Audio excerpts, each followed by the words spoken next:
हर कातिल यही सोचता है कि उस तक पुलिस को पहुंचना नामुमकिन है, क्योंकि उसने वारदात से पहले पूरी तैयारी की है। लेकिन सच यही है कि साजिश और तैयारी चाहे जैसी हो, पुलिस कातिल के गिरबां तक पहुंच ही जाती है। मर्डर मिस्ट्री की ये असली कहानी भी उस क्रिमिनल की है जो जेल में रहकर खुद को परफेक्ट अपराधी समझ बैठा। दोस्तों, वाकई उसने मर्डर की ऐसी स्क्रिप्ट बनाई जिसमें पुलिस को उलझाना ही था और पुलिस उलझ भी गई। लेकिन अचानक मिले एक छोटे से सुराग ने पहेली बन चुकी इस मर्डर मिस्ट्री के रहस्य को बेनकाब कर दिया। आज क्राइम की हवेली में उस मर्डर मिस्ट्री की दिलचस्प कहानी देखिए हमारे साथ। कागज पर लिखे उन दो शब्दों ने सुराग दे दिया, वरना उस लड़की की मौत आज भी रहस्य रहती। नमस्कार, आदाब, सत श्री अकाल दोस्तों, कैसे हैं आप सभी? उम्मीद है कि आप अच्छे होंगे। चलिए आज की कहानी शुरू करने से पहले छोटा सा काम आप भी कर लीजिए। सबसे पहले नीचे दिए गए इस लाल बटन को दबा दीजिए ताकि चैनल को सब्सक्राइब कर लीजिए, ताकि क्राइम की दिलचस्प कहानियां आप तक पहुंचती रहें। बोरे में बंद मिली एक लड़की की लाश। मर्डर मिस्ट्री की ये सस्पेंस थ्रिल स्टोरी देश की राजधानी दिल्ली से है।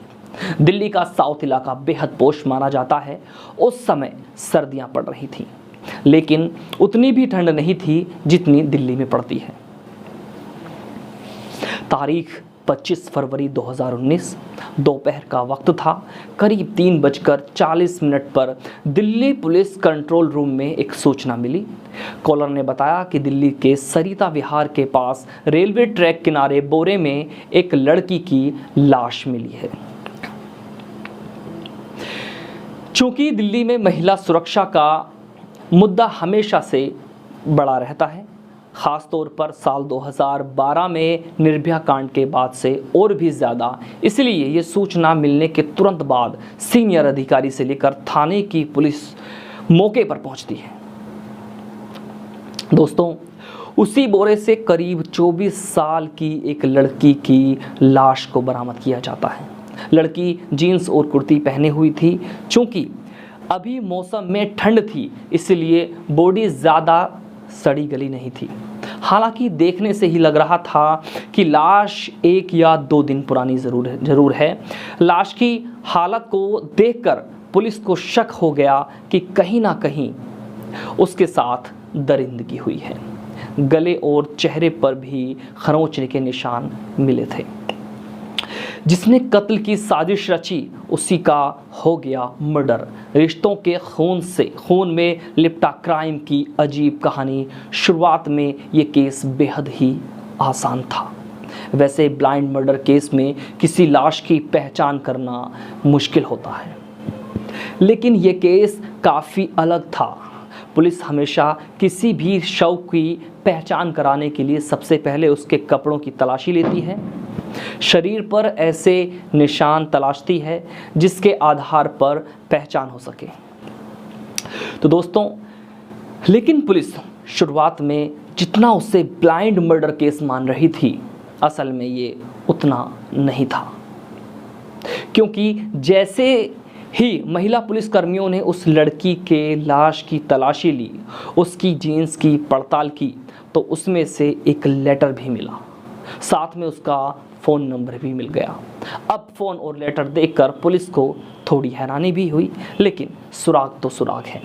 पुलिस ने उस लेटर और फ़ोन को अपने पास रख लिया। फिर शव को पोस्टमार्टम के लिए भेज दिया गया। अब पुलिस ने उस लेटर को पढ़ा।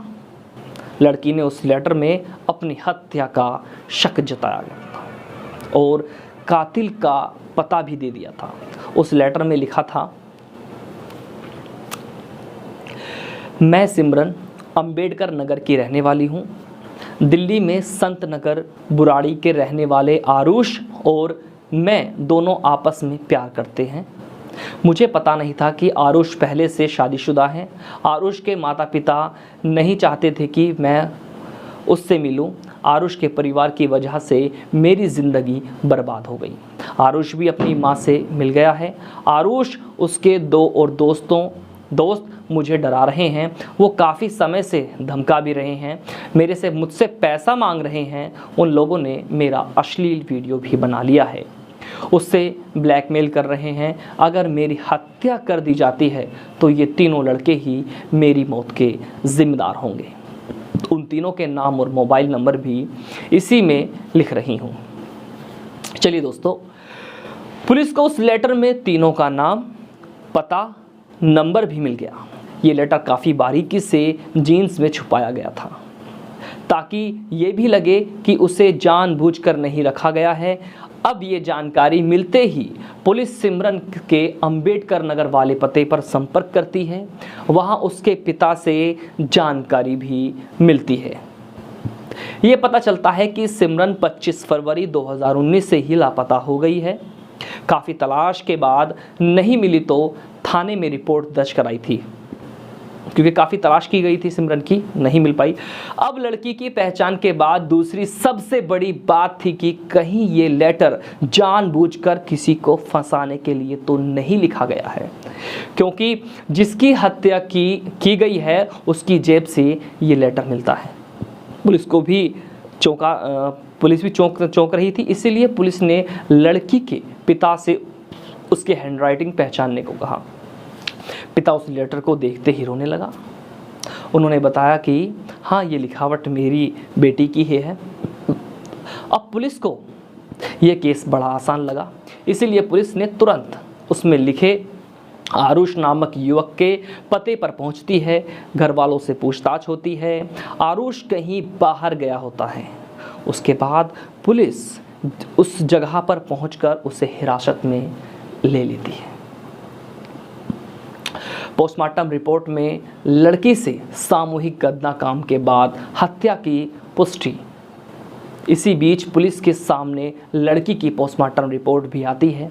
पोस्टमार्टम देखकर पुलिस से सन्न रह जाती है, क्योंकि पुलिस का शक सही निकला। लड़की के साथ दरिंदगी की गई थी। उसके प्राइवेट पार्ट पर मल्टीपल इंजरी थी, यानी प्राइवेट पार्ट पर घाव के कई निशान थे।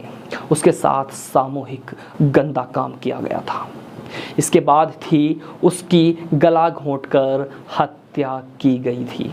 अब इस रिपोर्ट के बाद पुलिस जांच में और तेजी लाती है और उस लेटर में लिखे आरुष और अन्य 2 लोगों को हिरासत में लेकर पूछताछ शुरू कर देती है। लेकिन पुलिस को हैरानी तो तब होती है जब आरुष कहता है कि इस लड़की से प्यार करना और फिर उसकी हत्या करना तो बड़ी बात दूर की बात है, मैं इस लड़की को तो पहचानता तक नहीं। इसी तरह 2 अन्य लोग जिनका नाम लेटर में लिखा था वो भी वही बात दोहरा रहे थे। पुलिस को लगता है कि ये लोग जानबूझकर कहानी बना रहे हैं, इसीलिए पुलिस उनका पूरा बैकग्राउंड निकालती है, कॉल डिटेल निकालती है, तो पता चलता है कि आखिरी कॉल वही लड़की सिमरन के फ़ोन से आरुष के पास आया था। इस पर पुलिस पूछताछ करती है तो वो बताता है कि हाँ, एक कॉल आई थी लेकिन पूरी बात नहीं हो पाई थी। फिर फ़ोन कट गया। लेकिन ये लड़की कौन है और कहाँ रहती है, मैं कुछ भी नहीं जानता हूँ। हाँ, यहाँ तक कि कभी इसे अपने दोस्त या किसी भी पहचान वाले के साथ भी नहीं देखा है।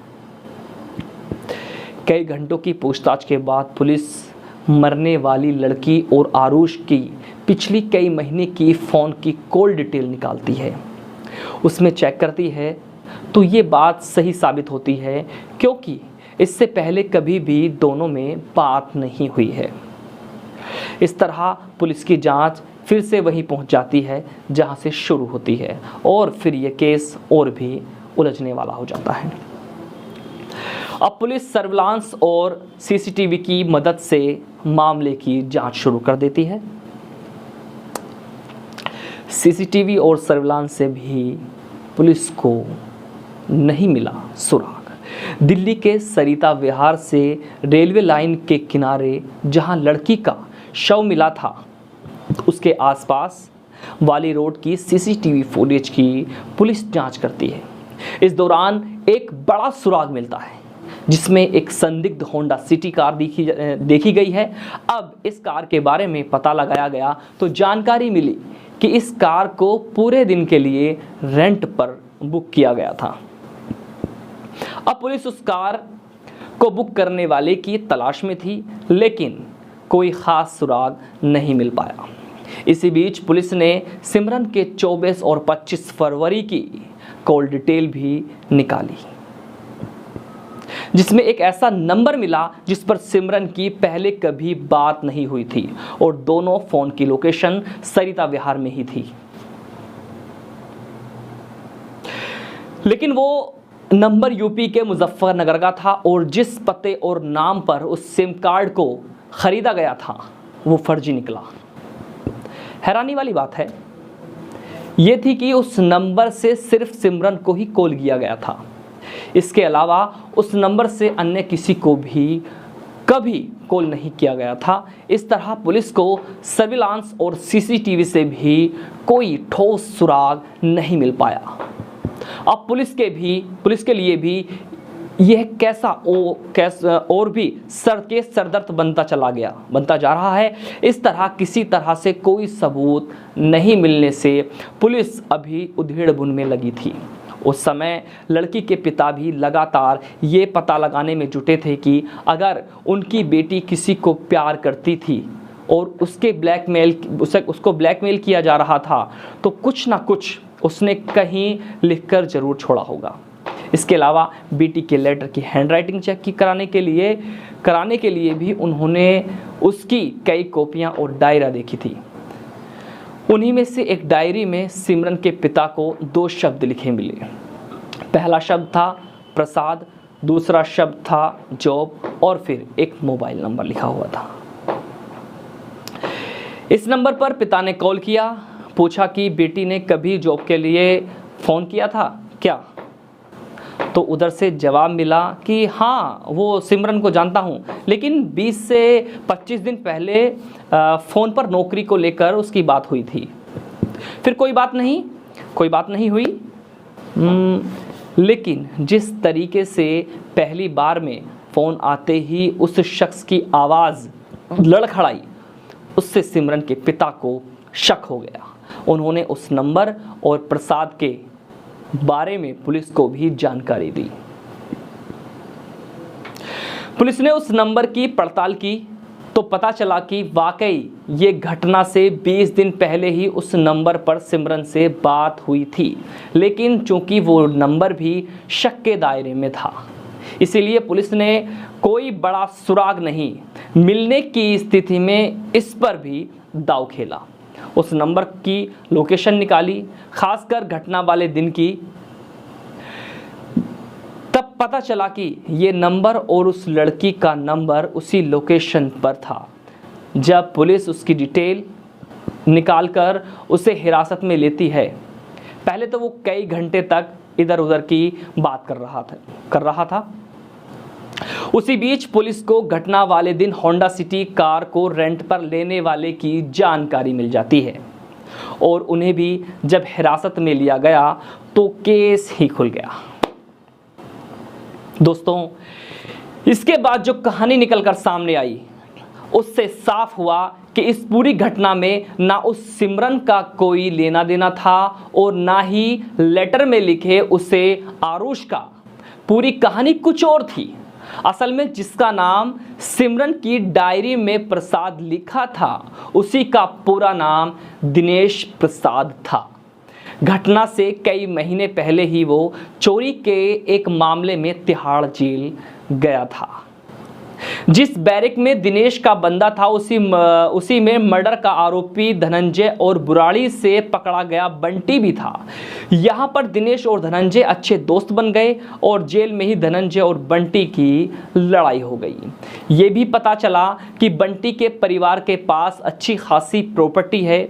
घटना से 2 महीने पहले ही धनंजय और दिनेश को जेल से जमानत मिल गई, जबकि बंटी अभी जेल में ही था। ऐसे में जेल से आने के बाद दोनों एक साथ ही रहने लगे और ख़तरनाक साजिश रचने लगे। इन दोनों ने सोचा बंटी के भाई आरुष को मर्डर के केस में फंसा देंगे तो वो जेल चला जाएगा। इसके बाद उसके 200 गज के खाली एक प्लॉट पर कब्जा कर लेंगे। जमीन पर कब्जा जमाने और कानूनी दावपेच में उनकी मदद करने के लिए 20 वर्षीय सौरभ भारद्वाज नाम का युवक भी तैयार हो गया। अब इन तीनों ने मिलकर इस पूरी साजिश को अंजाम देने और उन तक पुलिस भी पहुंच ना सके, इसकी तैयारी में जुट गए। चूंकि दिनेश और धनंजय जेल जा चुके थे, इसीलिए उन्हें पता था कि पुलिस मोबाइल सर्विलांस के जरिए उन तक पहुंच सकती है। पुलिस घटना वाले दिन के कॉल को ज़रूर चेक करती है, इसीलिए पुलिस के मुजफ्फरनगर जाकर पहले एक नया फ़ोन और फर्जी नाम व पते पर सिम कार्ड खरीद लेते हैं और उस नंबर से किसी से बात नहीं करते हैं। अब इनके सामने चुनौती थी कि किसी हत्या कर उन्हें फंसाया जाए, किसी तरह उन्हें हत्या कर फंसाया जाए। जाहिर है कि किसी लड़की की हत्या कर फंसाएंगे तो मुश्किल हो सकता है, इसलिए दिनेश प्रसाद ने प्लान किया कि वो अपनी एक पहचान वाली लड़की की दोस्त को अपने जाल में फंसाएगा। ऐसा ही हुआ। उस लड़की को नौकरी की ज़रूरत है, इसीलिए अपनी दोस्त के ज़रिए उसे सिमरन से संपर्क करता है, उसे नौकरी का झांसा देता है और घटना वाले दिन यानी 25 फरवरी 2019 को दिनेश ने ही नए सिम कार्ड और फ़ोन की मदद से सिमरन को कॉल करता है। ये बताता है कि उसका फ़ोन ख़राब हो गया है, इसलिए वो दूसरे के नंबर से कॉल कर रहा है। फिर कहता है कि सरिता विहार में उसका एक इंटरव्यू करा देगा। अब नौकरी की तलाश में परेशान सिमरन वहां पहुंच जाती है। वहां पर सौरभ, धीरेंद्र और दिनेश तीनों मौजूद थे। एक फ्लैट पर ले जाकर सिमरन से ये ज़ोर ज़बरदस्ती करते हैं और फिर जान से मारने की धमकी देकर बंधक बना लेते हैं। अब इसके साथ सामूहिक गंदा काम करने की धमकी देकर एक कागज़ पर सिमरन से ही वो लेटर लिखवाते हैं। देख रहे हैं आप कहानी। लेटर अब सिमरन लिख देती है, तब उसके बाद तीनों उसके साथ सामूहिक गंदा काम करते हैं। फिर फ्लैट में ही उसकी गला दबाकर हत्या कर देते हैं। इसके बाद छोटे छोटे क्राइम करने वाले रहीमुद्दीन और चंद्रकेश से संपर्क करते हैं। दोनों को 5-5 हज़ार रुपये का लालच देते हैं और उन्हीं के नाम से किराए के लिए रेंट पर टैक्सी बुक कराते हैं। ऑनलाइन इस टैक्सी को पूरे दिन के लिए बुक कराते हैं और करीब 7,000 रुपये भी पेमेंट कराते हैं। इसके बाद रहीमुद्दीन और चंद्रकेश के ज़रिए सिमरन के शव को बोरी में डालकर रेलवे लाइन के लिए किनारे देर रात में फेंक आने की बात करते हैं। इससे पहले सिमरन के हाथों लिखे उस लेटर को उसकी जीन्स में डाल देते हैं। इसके साथ ही उसके मोबाइल फ़ोन को भी डाल देते हैं ताकि उनका कोई सुराग नहीं मिले। इसके अलावा लड़की के पर्स और फर्जी पते पर ख़रीदे सिम कार्ड व फ़ोन दोनों को किसी नाले में फेंक देते हैं ताकि उससे जुड़ा कोई सबूत पुलिस को कभी ना मिल सके। अब ये आरोपी इस बात का इंतज़ार कर रहे थे कि कब आरुष गिरफ्तार होकर जेल जाए और हम उसकी ज़मीन पर कब्जा करके तीनों आपस में बंटवारा कर लें। लेकिन उससे पहले ही परफेक्ट मर्डर मिस्ट्री से पर्दा हट गया। इस तरह दिल्ली पुलिस ने 4 मार्च 2019 को मर्डर मिस्ट्री का खुलासा कर दिया। तो दोस्तों, कैसी लगी आपको आज की ये जुर्म की हवेली की कहानी? अगर आपको कहानी अच्छी लगी हो तो ऐसे ही देखते रहिए, हमारे साथ जुड़े रहिए और हम आपके बीच ऐसे ही आते रहेंगे जुर्म की हवेली में जुर्म की कहानियाँ लेकर, और अगले एपिसोड में जल्द हाजिर होंगे नई कहानी के साथ। तो अब विदा लेते हैं दोस्तों, बाय बाय, टाटा, शब खैर।